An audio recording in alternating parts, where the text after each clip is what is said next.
भैया कहे वाइल बड़ा अरे काट कही रे मोने ने खिला मन में कहा गइल बा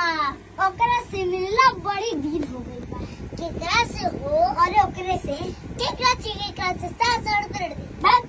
अच्छा बुझ के नी एक तो बात कही तुझगा बड़ा मिलाओ ना चला ढूंढो आइल बानी तोहरा गोलिया केने बाड़ू हमर ललिया देखो न यारावा के कैसन भइल बा मोहिया बढ़ता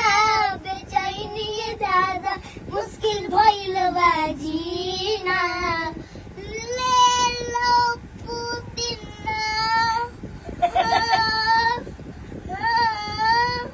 ले लो पुदीना ले लो पुदीना हाँ ले लो पुदीना गैया के हसीना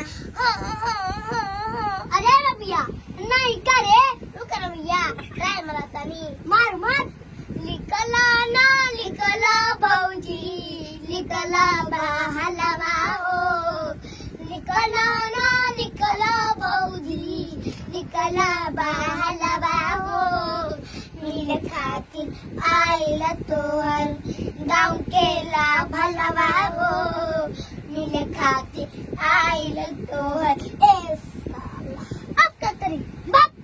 सोचा तानी बरम बाबा झट ने कराई दसना बाबा से हमारा मिला ना वैराम ना तो हम देई देबो ही ज परनवा बेची गाव तारी गाना वैराम एक मवी आती हूँ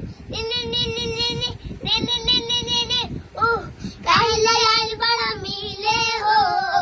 भीतर से मन हम हिले हो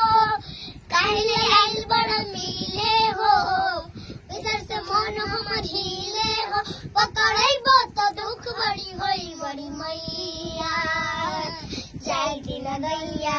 आ जाइए भैया जाय दिन दैया आ जाइए भैया जाय दिन दैया ना जाए आज के लिए काफी पुदीना